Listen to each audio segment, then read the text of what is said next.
No. Hello, everybody, and welcome to Flash Fiction Z, bringing you the very best in international flash fiction. My name is Francine Witte. I'm your host here in New York City, and my co-host, Meg Pokrass, is in the UK. And today we're joined by the wonderful writer, Dan Crawley, who's also in the US, in Arizona. Today we're going to be focusing on the Novella-in-Flash.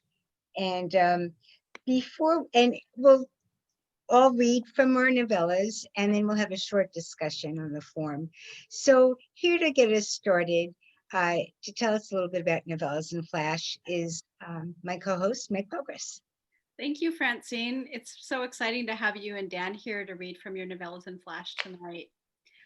These days, Flash writers are becoming drawn to the Novella-in-Flash form because it allows us to make great use of the Flash fiction skills that we've been working on for years while simultaneously experimenting with extended narratives. The Novella-in-Flash is exciting because it does something new by allowing the author to build an entire world that is compact but layered simultaneously. Novellas-in-Flash have a staccato feeling, a heartbeat, a kind of rhythm because of their many small connected chapters, which makes for lots of beginnings and endings, where a chapter in a regular novel would just continue on. There's a feeling of how the chapters play off each other through juxtaposition, like the order of songs in a record album, each chapter slightly altering the feeling of one right before the other or after it. And the Flash novella, because of its brevity and how much it is often unsaid but felt, engages the reader tightly and intensely. There's not time to become lulled in these miniature fictional worlds in which every detail matters. The form is also really fun. As a writer, it's ripe for reinvention. There's a great deal of room for structural play in the Novella-in-Flash. Authors can write linear narratives spanning a very short period of time or a very long one, using the emptiness between stories to serve as bridges or moments or leaps. And it's exciting to see the different ways authors approach this form. Today, we're going to have readings from 3 recently published Novellas-in-Flash. The Way of the Wind by Francine Witte, Straight Down the Road by Dan Crawley, and my own new Novella-in-Flash just out from Bamboo Dart Press, The Lost Detector. So first up is Francine, and she'll be reading from her Novella-in-Flash. Francine Witte's Flash fiction has appeared in Smoke Long Quarterly, Wigleaf, Milk Candy Review, and many other journals. Her full-length Flash collection, Dressed All Wrong for This, was a 2019 winner of Blue Light Press's award. She also has 2 full-length poetry collections from Kelsey Press. Her Novella-in-Flash, The Way of the Wind, was highly recommended in the 2019 Bath Novella-in-Flash Award and published by Ad Hoc Press. Here to read selected chapters from her novella is Francine Witte. Thank you so much, Meg. And I want to show you, this is my novella, The Way of the Wind. And I'm going to read some chapters. They're not, in order. I mean, they're in order, but they're not continuous. So this is the first chapter. This is what opens up the novella. It's called Right Now I'm Crying. And this introduces our narrator. Her name is Lily, and she's a young woman, and she's just like in the process of breaking up with her boyfriend. Right now I'm crying. It's because of Louis. He's gone, and this time I think it's for good. I think this time he threw it all in the Volkswagen. It's because I wasn't looking. I wasn't looking when we went to that party and I lost him for an hour. I wasn't looking when some girl called the next day to say hello. I wasn't looking when he said he was no longer happy. Love is a lot like tennis, you know? The ball is everything, everything. If you're not watching it, you might as well be sipping tea. He's been gone an hour, maybe 2. He took the clock. I will have to learn to read the sun. I will have to learn everything. Just now the phone rings and I think it's that girl, and she says nothing, and I know that nothing and what it really has to say. It says loud and clear, move over. He's on his way to me now. You had your chance and now it's gone. That's what all this nothing says, but really, Since nothing is said out loud, nobody would have heard it but me. Throughout the novella, I put in certain, they're more like prose poems, I guess, that just kind of take you through the narrative, but they're not written with a character in it. So this is one of those. This is called Boxes. I am lying on my bed box, safe inside the apartment box. It is late. I've been packing up all day. This his, this mine, nothing ours anymore. There are boxes on top of boxes in the living room box. It is late, and I'm waiting for the sleep box to come fold up around me. And right now, it won't come. Louis smiles from the picture frame box. How many times I got locked up in that smile box, and me, I'm still not free.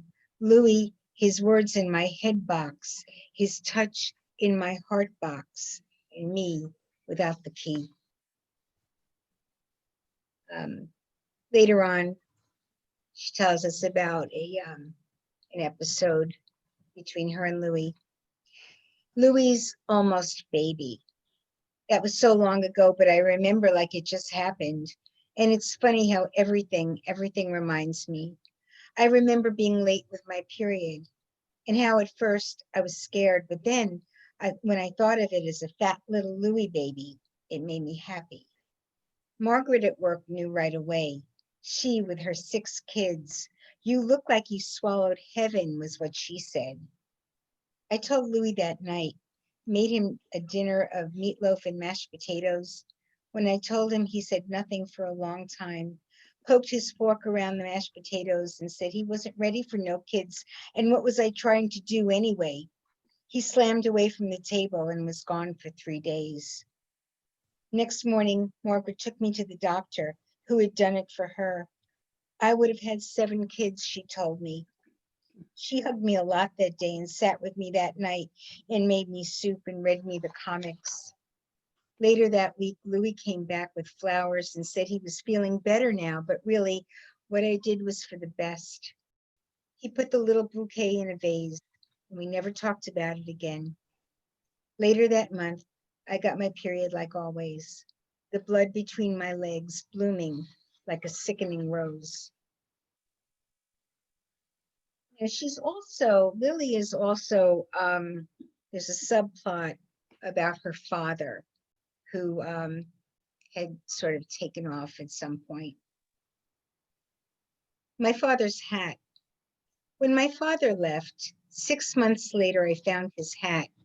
I found it one afternoon when my mother was at work. It was soft and woolly, and it made me remember better what he looked like. I put on the hat. It was the closest thing I had to being hugged by my father. After that, every day I would rush home after school, let myself in with the key hidden underneath the mat, and rush to the closet. For months, it was a ritual. From 3:30 to 4 o'clock, I could sit in my mother's bedroom wearing that old hat, feeling safe and like my father was there. Then I would talk to my father like he was sitting in front of me. I would tell him how I was doing in school and who my friends are and how I felt about everything. And that was before I knew he was never, ever coming back. And I did this for months, and it felt really good until one Friday I went to the closet, just like always, and the hat, with no explanation, just like the rest of him, was gone. Later on, maybe sort of towards the end, she ends up in a women's hotel and she meets this woman, Sharon, Queen of the Showers. You'll have to pay me if you want to take a shower, she says. That is 6-foot Sharon standing in her pink terry bathrobe. Me wrapped in a towel, my shampoo, soap, and comb taking up my hands. I smile, thinking she is kidding. I mean it, she says. Give me 50 cents.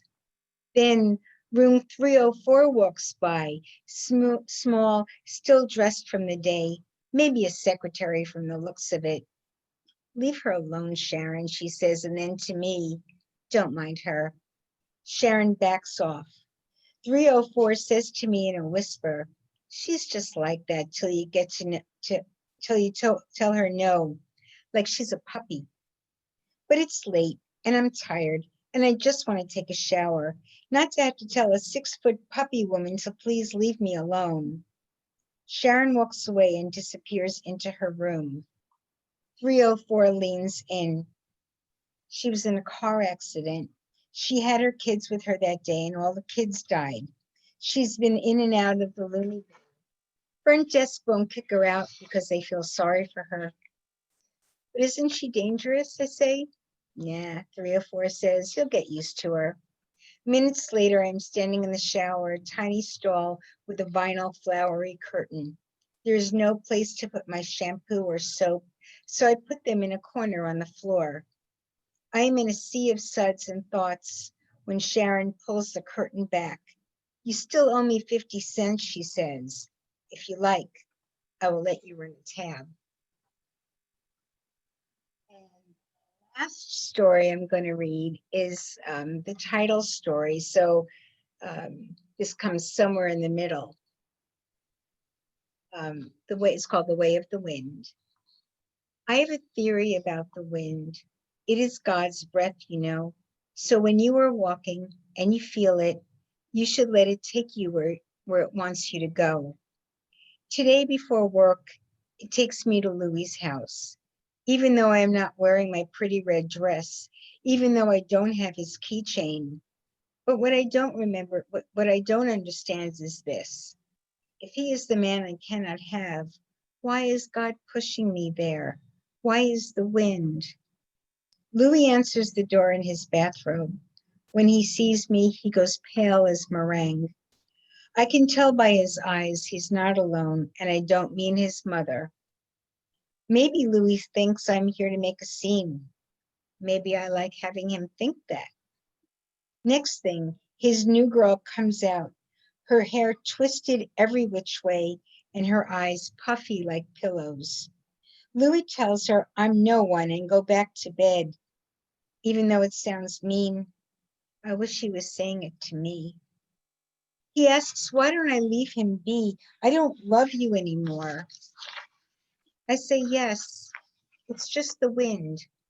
When you left, you took my breath, my tiny hurricane, and it's gone until you give it back.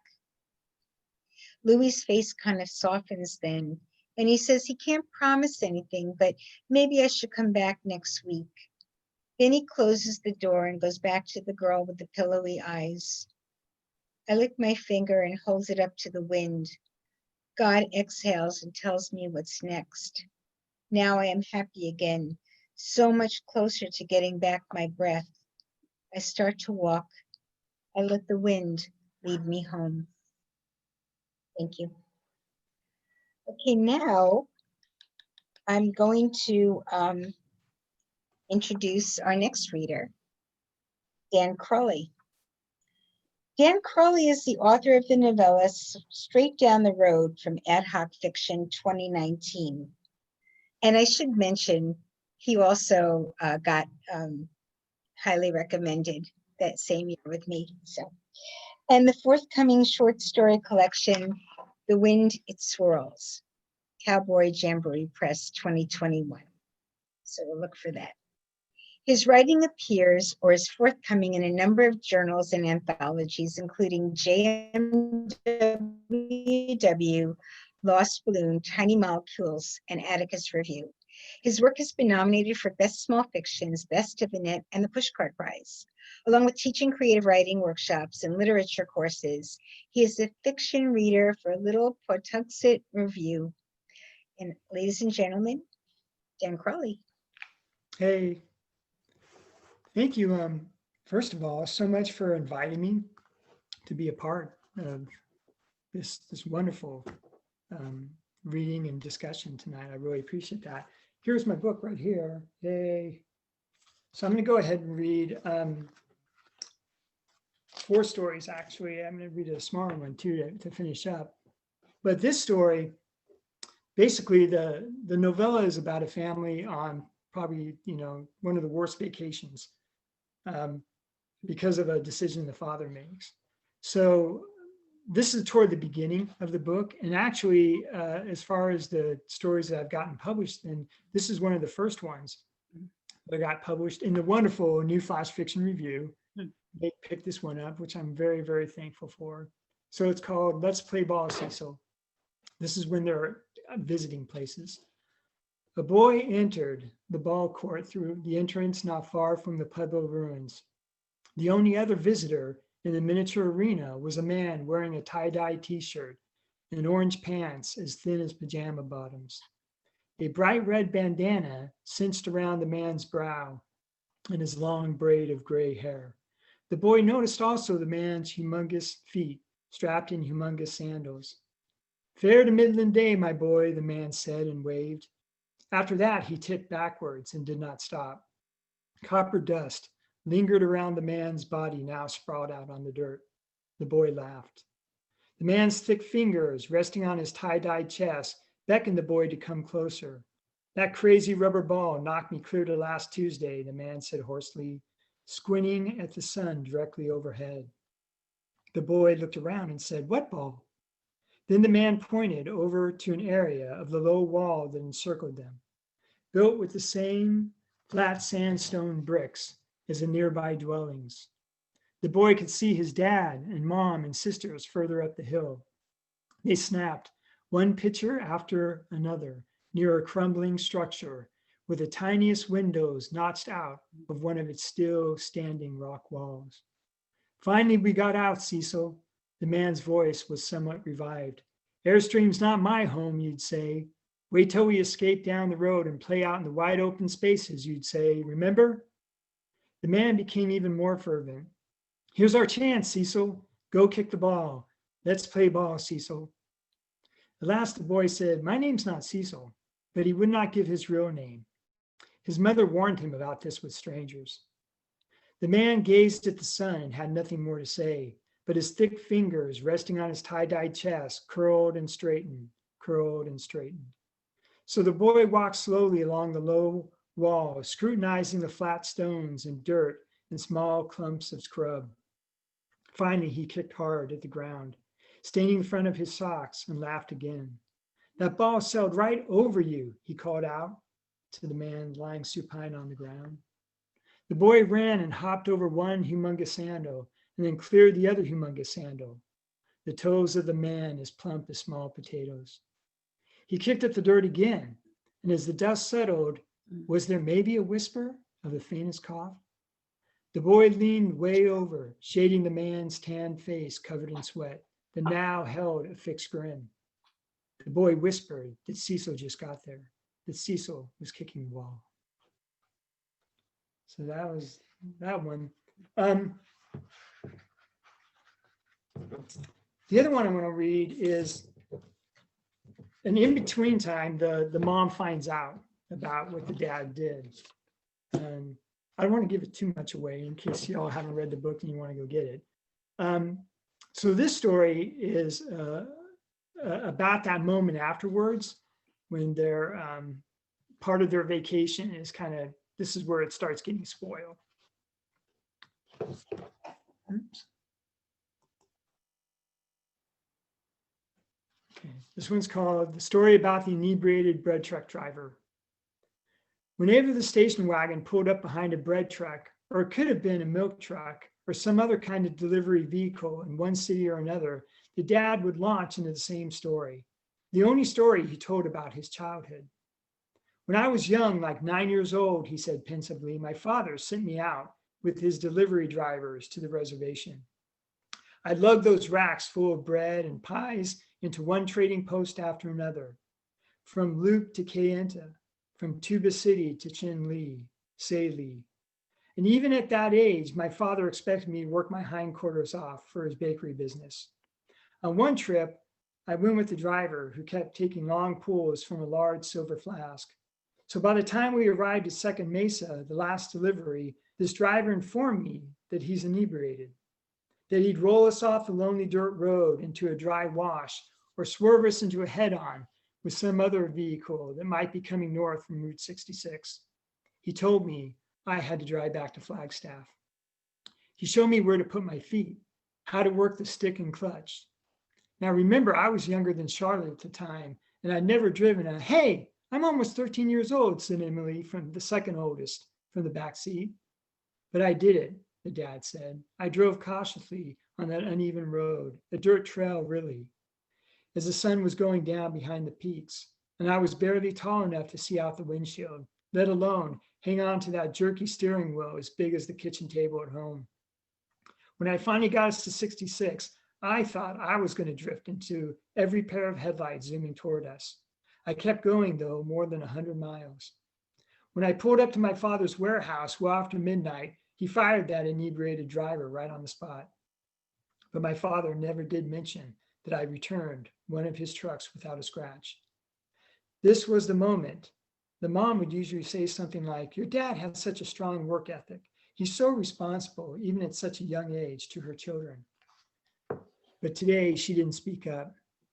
Everyone sat in silence, the station wagon idling like a jump rope.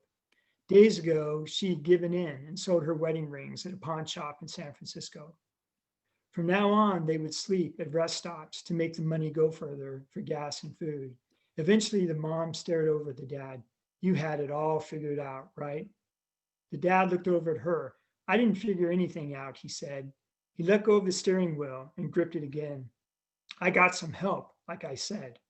The drunk showed me where to put my feet, how to work the stick and clutch. So that's that story. Then a little bit later on, here's a story called Lamb Chops that I wrote. And in fact, this is one of the stories that I just couldn't get published. I sent it to everyone, but no one took it. But it's actually one of my favorite in this whole collection. I love this story just because of the dynamics happening between some sisters and the brother. One of his older sisters attempted it first, approaching a customer wearing an oil-stained cap at the counter. She lifted her red eyes to him and showed him the cup of soda from a fountain machine she held with both hands, said what she'd practice. The convenience store clerk with the feathered hair and bright lipstick also listened. When his older sister returned, she said, he did it. I didn't pay a cent. She drank her soda through a long straw. His other older sister said, my turn, and rubbed her eyelids as if scrubbing away mud. It does look like you're bawling, the brother said. After filling up her cup to the brim, his other older sister walked up to a woman holding a small child by the hand at the counter. The woman stared down and a small child gaped upwards. The clerk shook her head and smirked. Soon his other older sister ran into the candy aisle. She did it, she said loudly. I didn't pay a cent. I want candy too, the brother said, tenderly caressing a candy bar. It won't work, his older sister said. It drinks enough. Nope, won't work, his other older sister said. It drinks more than enough. The brother rubbed his eyes hard while his older sisters came up with a new story for him to tell. No way would he use one of their stories. They took turns revealing more details and whispering in each other's ears, laughing. He filled up the largest cup with first one soda and then another until it overflowed the brim. When he placed the lid on, more fluid spilled out. The brother rubbed his eyes again, even harder, until he made a face. A younger man now leaned against the counter. That's bitchin', the clerk blurted out, reacting to something the younger man had said. She laughed like quarters clinking inside a payphone. The brother approached the younger man. The clerk squinted and her lips thinned. My parents left me, the brother said, like his older sisters instructed. The younger man looked down. He wore thick hair on the sides of his face. The brother remembered his dad called this kind of facial hair lamb chops instead of sideburns. And now that was all he can think about. Lamb chops, lamb chops, lamb chops. The other brother laughed and rubbed his eyes with his free hand, almost dropping the cup. Then he remembered to say, you should buy me a drink. He remembered what else to say. I was in a bathroom and they left me. I'm on to you, the clerk said. The brother watched his older sisters run out the glass doors. Where you're laying on me is a drag, man, Lamb Chop said. You're not fooling anyone, the clerk said. When I ran outside, the brother said quickly, the car was gone in Wyoming, or Utah, Colorado. Colorado's bitchin', Lamb Chop said to the clerk. So buy me a ticket already. The clerk smiled, her teeth as crooked as a broken fence. No, the brother said, now becoming desperate, buy my drink now. Maybe I will buy your drink, Lamb Chop said. And maybe, just maybe, beautiful, I buy your ticket too. So that's that story. Then I'm gonna go, this is my last story that I'm gonna read. This one actually is really interesting. It came out of talking to my brother on FaceTime one time. And he reads tons and tons of theology, progressive theology. He reads like 5 books at the same time. So he was talking about the story of the bread and the loaves of bread and the fish. At that moment, that the progressive theology says it wasn't really a miracle, but it was everybody in the crowd sharing with each other.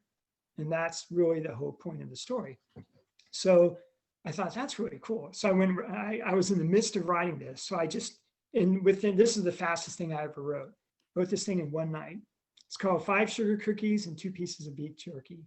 And this is when they're traveling around without much money. The lonely rest stop soon became an overcrowded rest stop. Cars and vans and semis and RVs and vehicles, pulling trailers and truck campers and motorcycles poured into the parking lot. The station wagon found a space next to a VW microbus. Everyone noticed this bus's body shell, painted with daisies and peace signs and shooting stars with arcing rainbow-colored tails. The dad made PB&Js on the tailgate of the station wagon. He told his girls and boy only 1 sandwich each. Some of the loaf would be saved for another time. So the children headed for a swath of grass, the cheap white bread crumbling in their hands. A picnic table nearby was crammed full of hippies. One of the hippies stood on top of the weathered boards, his poncho long and flowing, singing along with the guitar played by another hippie on the bench. The dad looked at the mom stretched out on the back seat of the station wagon, her arms crooked over her face. Soon the boy ran back, holding 5 sugar cookies and 2 pieces of beef jerky, wanting his dad to make another sandwich to share. The boy pointed at the crowd sitting on lawn chairs, at hot dishes spread out on card tables and desserts stacked on plates, and open ice chests lining the curves like bricks of a short wall. The mom called that she was tired of peanut butter and jelly. By all means, the boy can take hers away. The boy set the cookies and jerky on the tailgate and ran off with his mom's sandwich toward a tiny grill smoking on the sidewalk. The girls brought over bags of chips and hot dogs and cold cans of soda. They told their dad to make more sandwiches fast. That's it. Thank you. Thank you so much, Dan. And you know, I think something that really attracted me to your novel was like, this is like one of my little knickknacks. Yay. Little VW bus. It actually, the door actually opens up. It's very cool. And then this, I collect salt and pepper shakers. And Cool. this is my Route 66. That's so cool. Yeah, and so, yeah, I have a sort of like a road fetish thing. I love stories about the road, and so this was so wonderful. Thank you so much for joining us. And now we're going to hear our final reader, and then after that, Meg's going to take us right into a little discussion about the Novella-in-Flash. So let me introduce Meg Pokrass. Meg Pokrass is the author of 6 flash fiction collections, an award-winning collection of prose poetry, 2 novellas in Flash, and a forthcoming collection of microfiction, Spinning in Mars, which is the recipient of the Blue Light Book Award for 2020. Meg's first Flash novella, Here Where We Live, appeared in the anthology My Very End of the Universe, 5 novellas in Flash, and a study of the form from the Rose Medal Press winner of the Gold Ippy Award in 2014. Her work has appeared in hundreds of literary journals, including Electric Literature, Washington Square Review, Wigleaf, Waxwing, Split Lip, McSweeney's, and the Best Small Fictions 2018 and 2019. She's a founding editor of New Flash Fiction Review, Flash Challenge editor of for Dyslexia magazine, curator for Flash Fiction Festival UK, curator for Flash Dancers, Ekphrastic Singles feature at Large Hearted Boy, co-founder of San Francisco's Flash Fiction Collective Reading Series, and founding co-editor along with Gary Fink of List Microfiction. So I give you the very accomplished Meg Pokrass. Thank you so much, Francine, and thanks so much for being here, both of you. I'm reading your novella from your Novellas-in-Flash tonight. So my Novella-in-Flash, The Lost Detector, is just out from Bamboo Dart Press, which is a new label. So I was lucky to be the first Novella-in-Flash for Bamboo Dart Press, and it's a real honor. And the first few chapters are from the very beginning of the novella. I'll be reading those tonight when the family first arrives in California, having driven 3,000 miles from Pennsylvania. The speaker and main character is called Nikki. And in the beginning, she's only 7 years old. By the end of the novella, she's 15 years old. So the first chapter I'm reading is called Dad's Ears. Dad's ears looked kind, gentle, small. He didn't like them, said they emasculated him. Mom said he was right. He has moon-shaped ears, she said, but please don't ever repeat this. He can't laugh about it. Nothing about him seemed to work the way it should. With such small ears, how did he hear everything we said in private? When me and Josh whispered about running away, he'd say a day or two later, how about you kids go study the intelligence of pigeons? Pigeons try to fly, but they really can't. That's why you see them squashed in the road. I wanted to name myself after a movie star, somebody mighty and good, someone everyone liked. I thought about it, and then I asked Josh. As usual, he was nibbling on a carrot, pretending to be a rabbit. I like Meryl Streep, I said. That's just about right. Ma kept saying that she was gaining weight. Look at these bingo wings, kids, she said, but I loved her the way she was. That was the year I loved her too much. She wants to be sexy, Josh said. Maybe she's tired of being a mother. She was a mystery to us in many ways, but she had large ears, ears you could trust. For the next few months, until the three of us left Dad in the middle of the night, my brother called me Street. Ma would bring us mint leaf lemonade, and we'd sit in the backyard trying to be kids who were pleasant to be with, who didn't notice ears, who smiled like movie stars. The next chapter is called Villa Monterey Apartments. In California, the earth shakes. Ma says this when we cross from Nevada into California. She pushes the gas pedal hard and the car jumps. Josh and I clap. Today, Ma's meeting with a realty company, so we get to stay at Tessa's Hollywood apartment with a pool. Tessa's 12 years older than me and 9 years older than Josh. She has a bronzed face, streaked hair. Her boyfriend, West, smiles at me, dark muscles, swimming shorts, Popeye shoulders stretching out against her avocado shag rug. He's just landed a part in a TV show. Josh bounces off the walls. Tessa makes sure he hangs out by the pool all day. Can you step on my back right here, Nikki? West asks. Dad always seemed old and hurt. I hurt Dad by being so little and clumsy. Once he taught me a lesson, and I never bothered him again. West doesn't know how bad Josh and me are. Tessa won't talk about Dad. Josh says, pretend you never knew him. She's not to get hurt, Tessa barks, 100 years crawling into her voice. She's not a baby, Josh tells her, blowing air, making hoarse lips. Stepping on his back, on West's back, it feels soft, hard, and squishy all at once, maybe like an earthquake. You win, Tessa says, you three fucking win. Tessa acts a lot older than when we left Pennsylvania to study acting. She walks out swishing a bright red towel behind her. Feet can't hurt anyone, Josh says. In the pool, Tessa and Wes don't talk, just touch each other's faces, bobbing up and down like otters in the deep end. Josh floats around the edges on a raft. We could be in a movie. 7 short palm trees stand in a line behind the pool deck, as if waiting for autographs. Ma told me smog is invisible once you're in it. Everything sparkles in California. The vacancy sign on the apartment building, West's frog goggles, the 2 lines of pool water slipping from Josh's red eyes. On the next chapter I'll read is the story about some of the romantic misadventures of the character that's Ma, their mother. And this chapter is called The Bug Man. One morning, reading the paper in the kitchen, Ma yells, "Shit!" Now what, I wonder? Ants in the kitchen? Dog crap near the sink? Look at this obit. I wondered where he'd been. Ma always says we're lucky people because the bug man comes over to our house for free, squirts insecticide in places nobody has ever seen. He has a large termite sculpture on his truck. Ma's real estate company gives him lots of business. He smiles at me. At Christmas, he surrounds Ma with his long arms, a hug of appreciation. Our secret hope is that somehow the bug man will take us to a place with plush carpets and no bugs. Cancer, like his father who started the goddamn business, Ma says. I hate that word, cancer. Ma looks ugly and old saying it, like a woman with a seed stuck in her teeth. Josh runs outside, and I hear the clatter of his skateboard.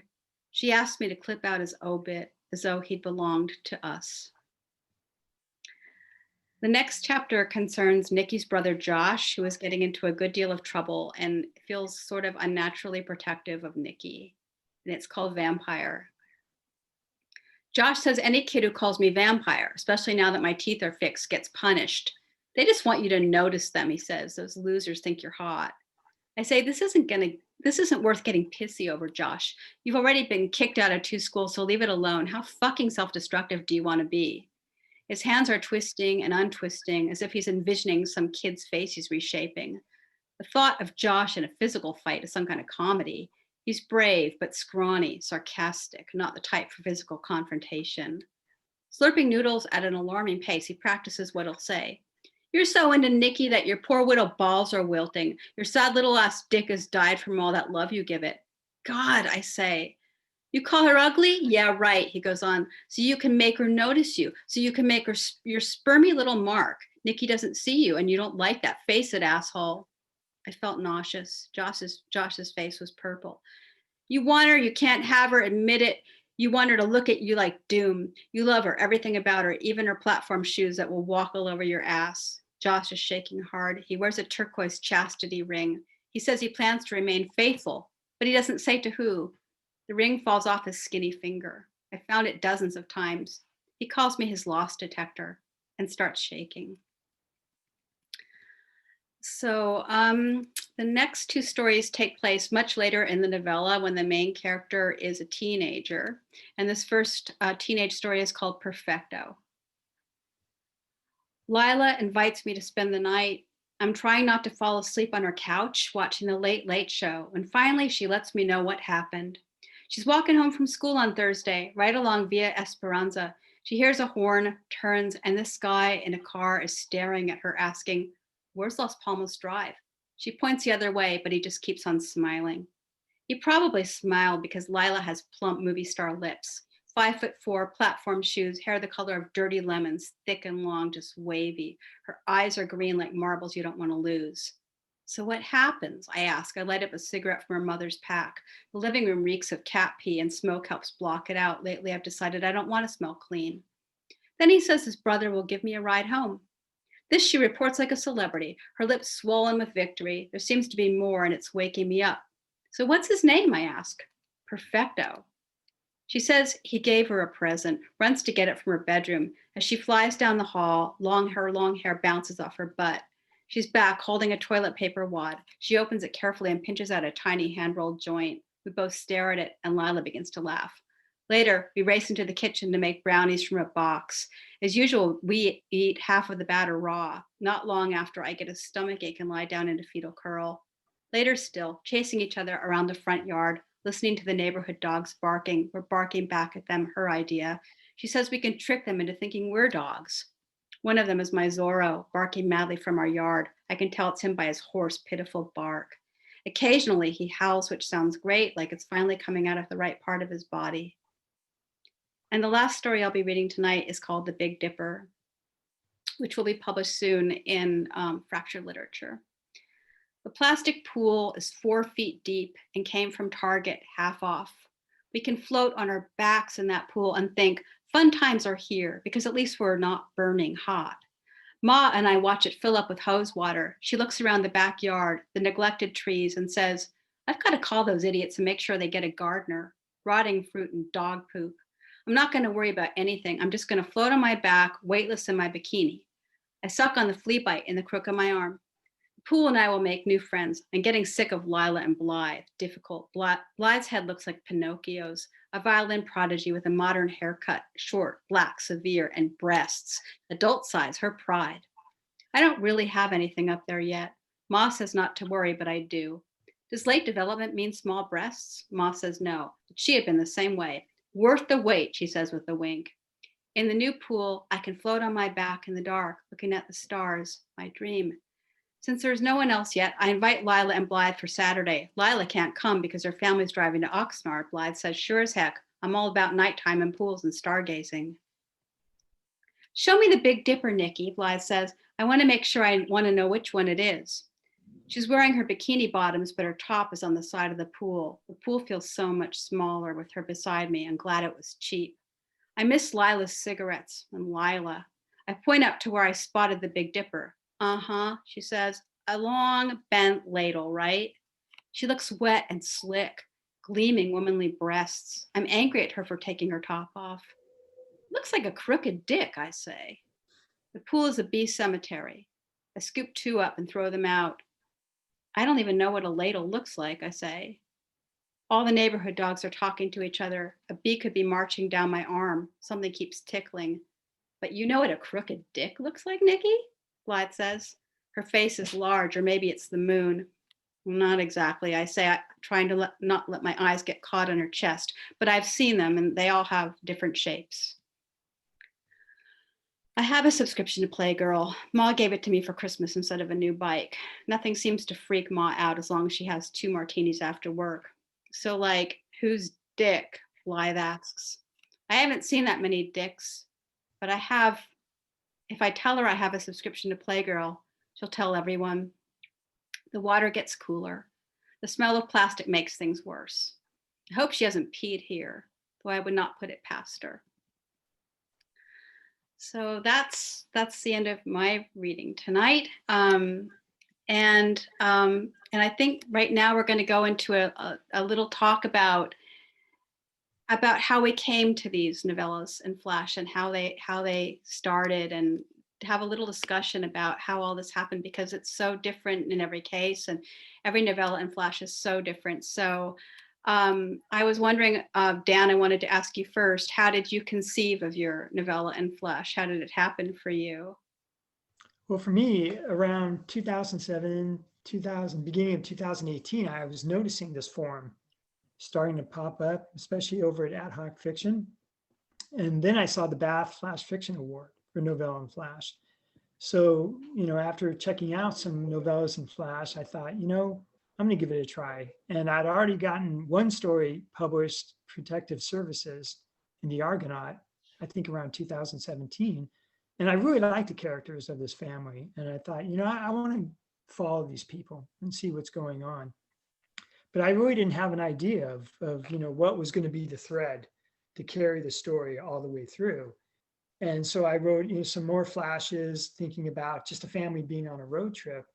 But I thought, I got to get conflict in here somewhere. And then finally hit me with the father, the choice he makes that kind of throws everything into a maelstrom. And once I had that story written, jumping off a cliff, which I got in the Ellipsis zine, everything just started kind of falling into place. So that's kind of where this came from, was getting to know this family even better. That's great. And Francine, with you? Well, I've always really been attracted to novellas in general, even with longer chapters within them. I mean, I think I've always considered Of Mice and Men a novella. I think it's only about 100 pages or so. And, as a high school teacher, I've taught it a few times. I just like the straightforwardness of it. It's just a very, like, one story pretty much. And I like it being sort of quick. So, and several others. There's one called Night John, which is about a slave who's learning to read. That's a really good, very small book. So I've always liked the novella, so I've always liked the novella. And then I tried writing one a long time ago, and I just haven't. Maybe I'll rewrite it as a Novella-in-Flash now that I've discovered this form. But I had The Way of the Wind. It was actually called something else. It was called The Wind for Everything. And I love the idea of obsession. So that kind of got me started with that. I just like the idea of writing very short chapters. I didn't think so much as stories as very short chapters. So that's how I came to that. And in my case, I was realizing that many stories I'd written over the last 10 years were about a young female character, and it started to feel like it was the same girl.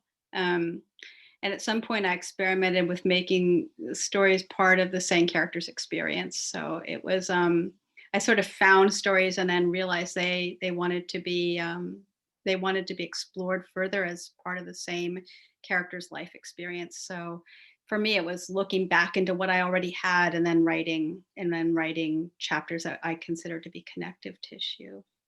So, Dan, did you have a story in the novella that was a springboard chapter or springboard story for the novella itself? And if so, did that help generate the rest of it? I think what I mentioned before, when I figured out the father, and if I can make an observation that all three of us seem to have, writing about moms in a way. That's these angst-driven Yeah. people that have, been thrown into situations out of relationships. So I think that's kind of interesting how universal that is, isn't it? That it shows up again and again. So I knew that I was going to, have to have a conflict developed by the dad that's going to bring out the mom's character. Because another story in there, where the mom, you see her fully when she's attacking someone on a bike, Right. Later on in the novella. So it was that is what really kind of got the whole thing going. But what I found really interesting is just the whole idea of not wanting to give too much away as I was working through the different flash fictions. And May had mentioned this before, the staccato of the just these brief moments. So that was something that I was always keeping in mind when I was working on new flashes of how much information do I want to really give? Because I actually wrote one flash fiction where the mom finds out the secret of what the dad did. And I wrote it and I thought it was great. And it went over 1,000 words and I cut it down. And the more I looked at it, I thought, you know what? I think readers are a lot more savvy than this. I think readers can handle the in-between moments, adding in their own kind of imagination, Right. what we were talking about, before we started, of getting the full picture of kind of what's going on. So once I started thinking about that, the in-between times, I got really excited about working on this. And that really propelled me further because I didn't have to be burdened by, okay, this ends right here. Now the next scene has to pick up a day later. The next scene maybe picks up that night. I didn't have to worry about any of that. Did you guys feel that too when you were working on novellas? Very much so. It's very freeing. Mm-hmm. Well, if you think about it, it's kind of like a reflection of Flash itself. Like, a story. You don't have to tell anybody anything really. You just like, there you are, and this is just adding more chapters about it. You know what I mean? Pop them into an experience, and then you trust them. Yeah. It's like, here you are. This is what you need to know. Yeah. Or you figure it out. There's a lot of that in Flash itself, which is like I find it very satisfying as a reader and also to the reader. Mm-hmm. I think readers are very savvy and they bring their own selves to it anyway. Right. So I mean, everybody can like hook into, like I was saying, Dan, about yours, road trip, Mm-hmm. And then, right. And Meg, with a lot of your stories, I was thinking about, like the California that we all have in our head, Hollywood and motels and swimming pools. And like, I brought all that to it, when I was reading yours. So I think really a reader brings everything in their heads to our story. So, yeah. Do you guys think that that each chapter should stand alone as a standalone flash fiction piece, every single chapter in your novella? I mean, really go ahead, Francine. I mean, I personally don't, because, you know, like, well, the way I approached writing mine was not separate stories, but more like they're flash-sized stories, and they all have an arc to it, which I think any chapter in even a longer novel has to have an arc, and, Right. you know, and that's what sort of defines it, you know, beginning, middle, and an end, and something is solved. So I just am going to do this in maybe 3 sentences in some cases, or, you know, 1 page. But I don't, I guess some of them I could pull out from my story. In fact, someone asked me, when it came out, when the news, when I, you know, put it on Facebook that I was having this novella published, and I had a story published at the same time, and someone said, "Oh, is this from your Novella-in-Flash?" And I was like, "No," because the only story that was published was the title story, and that was published in a different context, like with a different name. It was called The Wind Trolls Everything, which is like when I heard the title of your upcoming story, I thought I that know was I very ripped you off. interesting. I'm sorry. No, no, no, no. I think it's just in there. It's one of those things that's just in the air, you know? And you didn't twirl, you swirled. So I did swirl. And I actually had that title like 10 years ago. yeah, So, you know, it just kind of happens. But right. um I don't know why I even called it The Way of the Wind, because it just sort of happened. But yeah, I don't think that's my personal thing. I don't think that they need to stand alone. It's So interesting you say that though, Francine, because you know, you went for the bath fast fiction like I did, and we both got in, but it explicitly said there that each one had to be a standalone. So I like stressed over that big time when I was working on mine. And now I'd like to try to work on one and free myself up from that pressure. But then I again, I mean, is It's it subjective? I tricky. mean, Yeah. I mean, in some cases it's necessary. In my first Novella-in-Flash with the Rose Middle Press, every single story felt like a standalone, and many of them were published in, you know, different magazines, and they really felt that way. And this one, I feel like maybe half of them are, you know, and a lot of the stories in this Novella-in-Flash are published or are being published in magazines, so they do stand alone. But then there are other chapters that are like fragments or prose poems, and I do feel like each one, even if they're like tiny little squiggles or, you know, fragments yeah, or prose poems, each one has integrity and could stand alone. It just might not be published as a flash fiction. right. I think, It would yeah, just be hard to find a publisher for some tiny little fragment. But I feel like each piece has to have its integrity, its own line. right. I think that's what I meant. I didn't mean that. I meant that, you know, the integrity, that's a really good description. It's like it has to tell its own story. Right. And so from that point of view, it is a story. And probably if you took it out and maybe made a little bit of an adjustment, just so that it didn't Yes. seem like, Yes. you know, it probably could. But yeah, Hmm. so that's how I think of it. Is like each story has It's to good to be, aim for having them be complete unto themselves, but yeah, if it doesn't work out that way, or they're right, not traditional flash stories, not if as long as it furthers the narrative, I right, not to exactly, be too yeah, hard on yourself about it. It's different in every novella. It yeah. seems. I Um, think well, I reading think I both of your novellas, I thought both of you, all of them were standalone. That's it hmm. Oh, was this I is was reading them. interesting. I They Yeah, felt both that way felt that way. about yours too, Dan. yeah, Absolutely. Yeah. So maybe, you know, we don't even know on our own whether they are or right, aren't. It's the eye of the beholder, you know. Right. I- It's the yeah. editor, whatever editor's yeah. looking at it, I Yeah. guess, if they want Yeah. I think I just meant that I didn't pull together stories that I had, like, I mean, that would be an interesting way for me to try something, but I didn't approach it that way. That's all I meant. Yeah. Right. Yeah. So are the characters in your novellas new characters, are they archetypes that you've used in, you know, in previous stories, or are they just new for this particular treatment? Well, Well, go ahead, Francine. I think that I'm always writing about a girl who is hurt, Hmm. almost to the point of like, enough already. Like, get over it, girl. You know, sometimes I feel like That's that. because Like, it's an obsession, and that's where the power is. I, That's I, where your goodness right. is. You shouldn't be hard on yourself about that. No, I mean, I have like the most horrible men in my stories, and believe Yeah. me, I like men, so, you know, but they're all these, but most of them, the archetype for me is like just a really hard man, like, you know, someone who's just very like not caring. He takes off, which this guy does. And you know, she's the archetype, the hurt woman.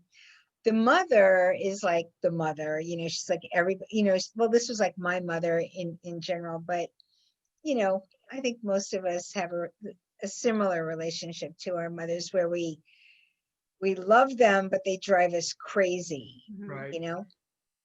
And the father, you know, he's sort of like, well, I mean, this father really isn't there, but fathers are less present, I think, even if they're there, you know. So I think, yes, I had certain archetypes. Yeah. Yeah, me too. I often write about characters with single parents and characters that have unstable childhoods, and I love teenage stories and terrifying moments of becoming, you know, adults or almost becoming an adult, and that moment where you're sort of half child, half adult, and you're trying to kind of make sense of the world. I tend to write stories like that over and over. So it's kind of the same with me, where it's like, God, pokers, can't you do anything else? But you know, that's really where I do think those are our obsessions, and that's where our power lives, and shouldn't fight it, you know. And in this case, we all make great use of it. So Yeah. um Yeah, same here. I think family dynamics and yeah, dysfunctional families and relationship problems within a family has always fascinated me. And it's what I come back to again and again, even though I've been kind of branching out in other kind of flash fictions. It's something that um, especially that, you know, the the boy is kind of the central figure, even though I made sure to bring the other characters in and have other people interacting with the boy at different times. But the boy always seems to be the central person in this, and you know, being, you know, ignored at times and kind of not being there and being there, is something that I'm really interested in flash fiction. And maybe it's just my own screwed up, you know, upbringing and my own kind of being a middle kid and always, you know, I'm in the room, hey, I'm here, you know, not to sound all pity party, but it's like that. That's something that's yeah, I find in my work over and over and over again, the idea of one character calling out to others to be noticed. One thing I So noticed that I really liked in your story was it was the mother and the father. Do they have names? I mean, I don't, yeah, I don't I name them. noticed that too. The yeah, mother and and the I Yeah. love that. yeah, it's It really, turns into archetype right there, doesn't it? yeah, That's yes, everybody. Yeah, you are make them archetypes by calling them the right. mother and the father. Yes. Right, And the kids had names, because I right. remember thinking, oh, you know, as soon I think as soon as we met the first kid, I was like, oh, did he call him the father a name? And it's like, no, that was pretty cool. I like that a lot. Cool. I'm glad that worked. Yeah. Yeah, it worked very well. So, what advice would you guys give to people that want to write these books, these novellas in Flash? Do you have any advice for people that are starting out in this form? Well, I think, you know, as with any thing that you want to write, you need to read a lot of examples, and there are a lot of examples that are coming out now, and you know, just see what it is that makes up a novella in Flash, and you know, like, again, go back to you know, what themes do you always find yourself going towards? Like, for me, it's love gone wrong, it's obsession. I love obsession. um you know, this girl in my novella, she cannot let go of this guy, and that's just all there is to it. And I think if you have a theme that you're real excited about, it'll drive your story. um, in whatever way you approach it. So I would say that would be my biggest advice. Read and really stay true to what's interesting to you, even if you don't think it's interesting to anyone else. If it is, another thing is take risks. Really talk about stuff that you're not supposed to talk about. You know, like let it get a little ugly, because that's what people really get attracted to. Mhm. You know, so that would be my advice. It's good advice. Plus, the human condition is not nice and easy. It's very messy. And, so I think as writers, that's part of our jobs is, to show the aspects of the human condition, to show those messy things so we can, kind of get the empathy out there, get the idea of what it means to be human and in relationships, like you talk about. I've noticed I've been writing a lot of flashes about heartbreak and relationships, and that's something that's universal. Someone's going to read your novella 100 years from now and know exactly what's going on. You know what I mean? And I think going toward that universality is very important. Readers are working drawn on- to vulnerability, Oh yeah, Right. always, just Yeah. like people. Yeah, messy people, messy situations. Yeah. We don't want to read about people that have it all together and really happy Yeah. families. Why the hell would we?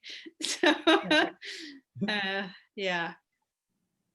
So, Meg, what would you say? What's your oh, I would just say be a advice? detective of your own, investigate your own stories, go back and look at what you write time and time, just the stuff we've been talking about already.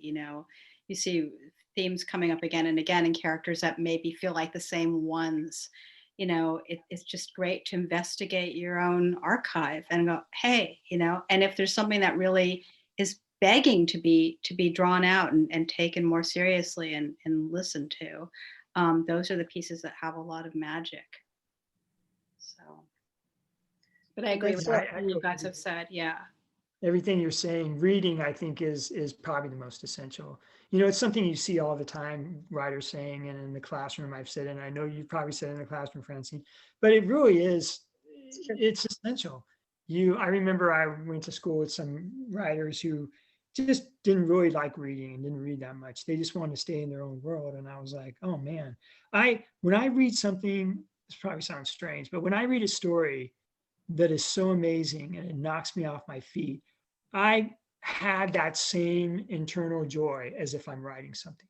When you write a It's a line, similar and you're like, process. It's a similar creative process, I think, reading and Right. reading. I really do. Yeah. right. So you read someone else and you're just like, you get that same jazzed up feeling. And I think that's essential to tap into that, to Yeah. And there's see so what many else- great Novellas-in-Flash to read now because the Yes. form is on fire. The form is here. And just a few Mhm. years ago, it wasn't. So No. there's no excuse not to be diving into them, enjoying them, learning from each one of them, and seeing all the different ways it can be done. Right. That's another thing. It's like it could be done so many yeah, different ways. Like historical Novellas-in-Flash are wonderful, and you there's could, so many ways to do it. you could play with different points of view. You could play with Right. chronological order of something. You could play Right, with and all. reinvented it. People Yeah. reinvent it every time, and that's part of the fun. So, Right. Well, Come like up with Francine- something. Yeah. like you're saying, Francine, that some of your things didn't feel really standalone because they were so short, and same with you, Mhm. Meg. But there's going to be a Novella-in-Flash coming out that's just these micros, just tiny, Right. under 100 words, and it may go for 100 pages, and it's going to. Absolutely. So I those are think coming. if you come up with, I mean, for me, like if you come up with I mean, I guess we all sort of did this. Like you have a story, within each flash, but then you have a bigger story. Right. Like come up with a problem that you deal with in the very beginning, and then you work to solve it through the different flashes. And by the end of the novella, it should be solved in some, whether it's an open-ended, very typical of Flash, a very open-ended sort of ending, or it's very kind of neat. But I think that's also something to think about. Well, there has to be some kind of a narrative arc. It can be very Right. subtle, very sly. It Right. can be, very Right. tiny, but there Right. must be a narrative arc. And I Right. think Rather than, it's a challenge. It's one of the challenges in Yes. writing. It is defining what that is and, and letting that evolve, Yeah. which is Right. not always so much the case in flash fiction. It's a bit different. The form is different in that way. And it's It a is. really good challenge for us, Mhm. a hard one. Right.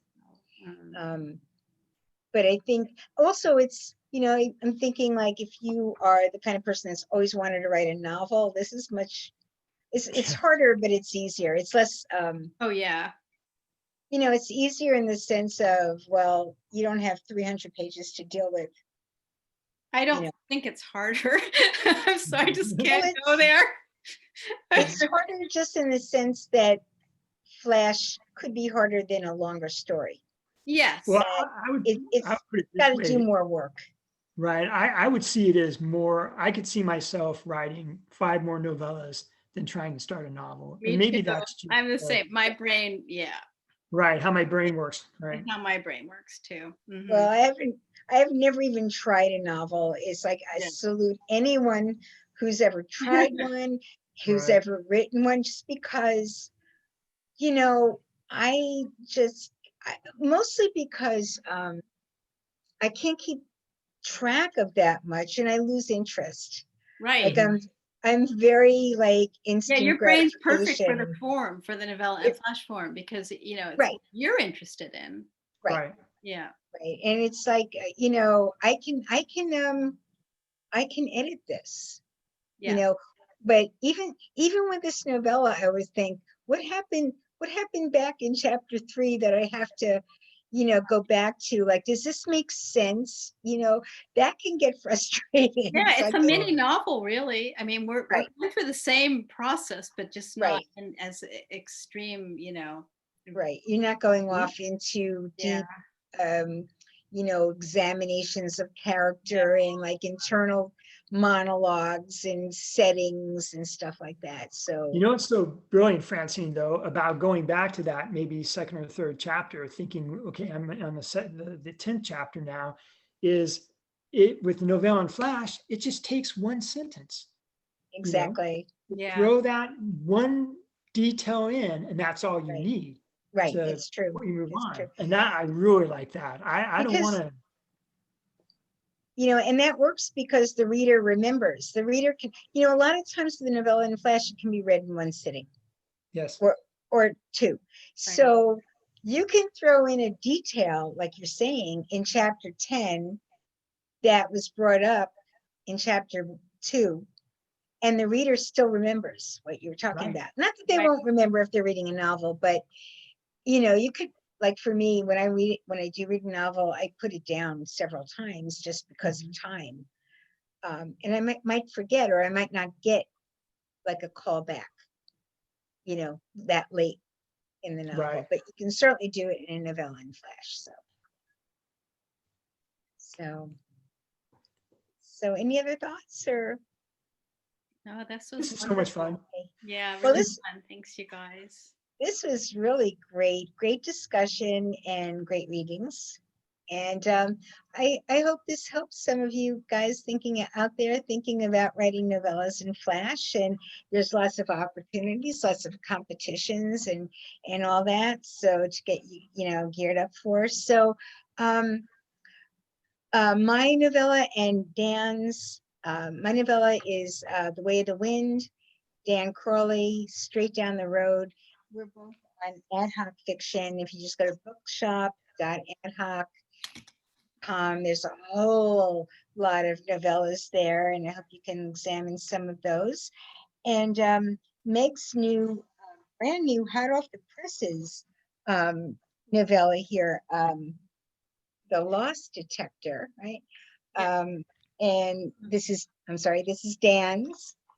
This is mine, but Meg's is hot off the presses from Bamboo Dart, and you can get it on Amazon or from Bamboo Dart. And we'll put the link down in the description below the video. So, and always thank you so much to you, the audience.